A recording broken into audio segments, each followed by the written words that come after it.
My father came from Japan in 1905. He was 15 when he immigrated from Japan. He worked until he was able to actually build a store. Let me tell you a story in the form of a dream. I don't know why I have to tell it, but I know what it means. Close your eyes, just picture the scene as I paint it for you. It was World War II when this man named Kenji woke up. Ken was not a soldier.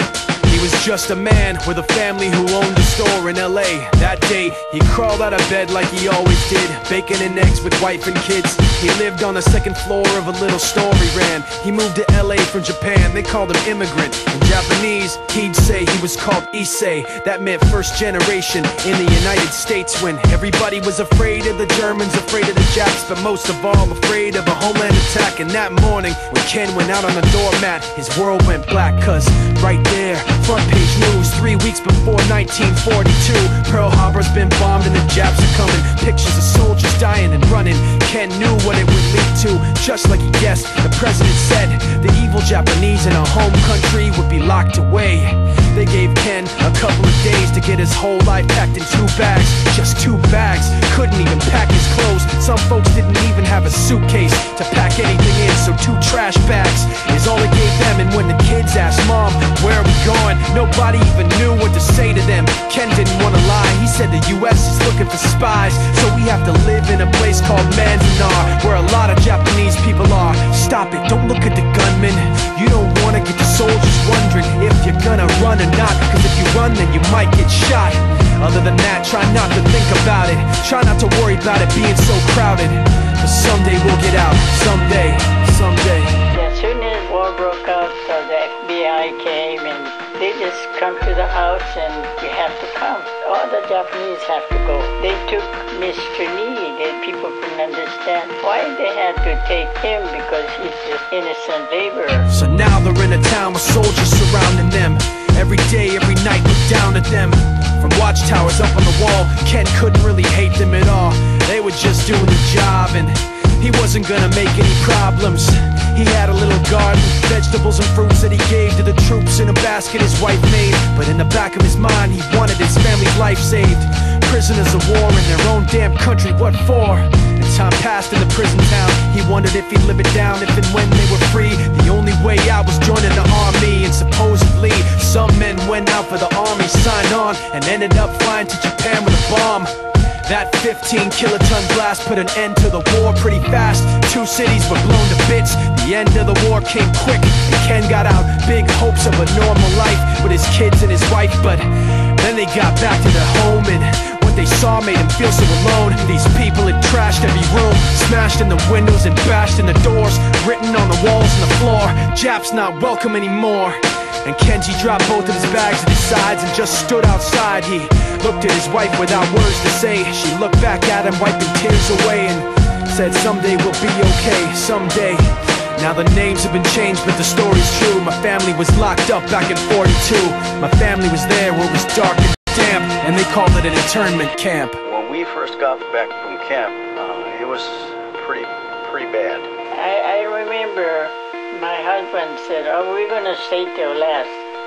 Then my husband died before they closed the camp.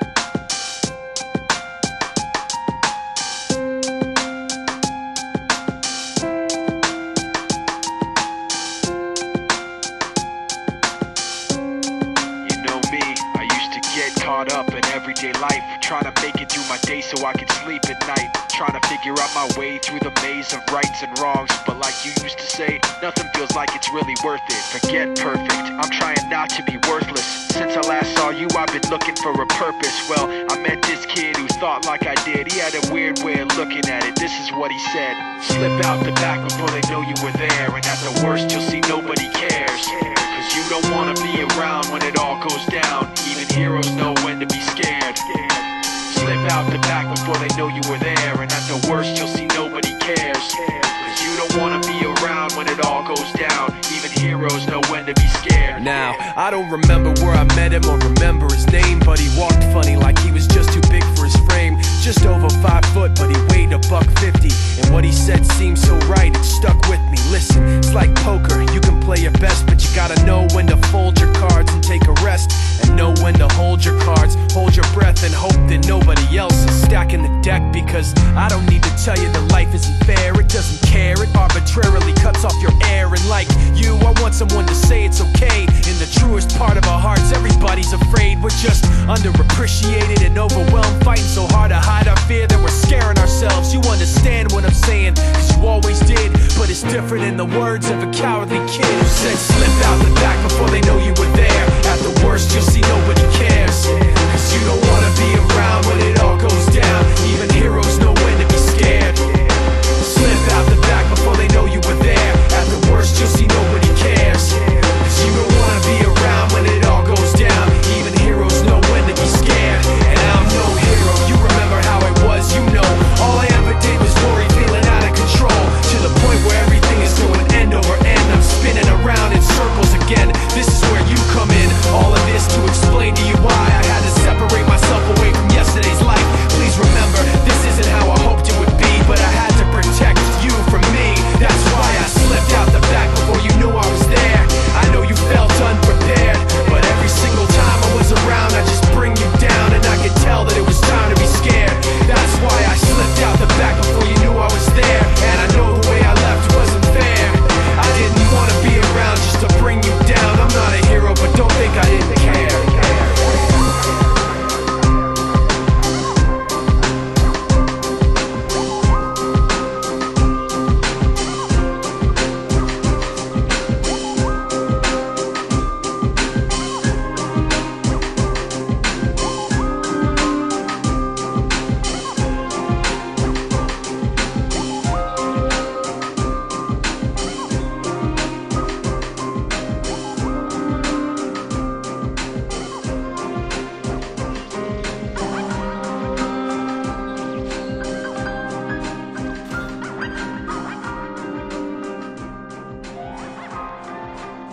Time's up, time's up, time.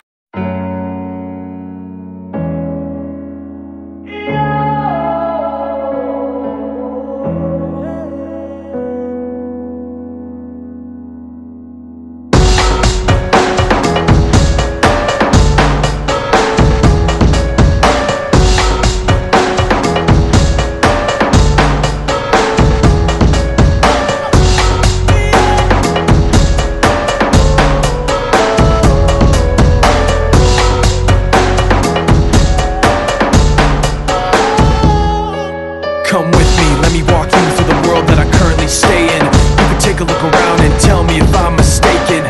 You can meet and talk to everybody that I live with. Maybe you can tell me why everybody's so distant.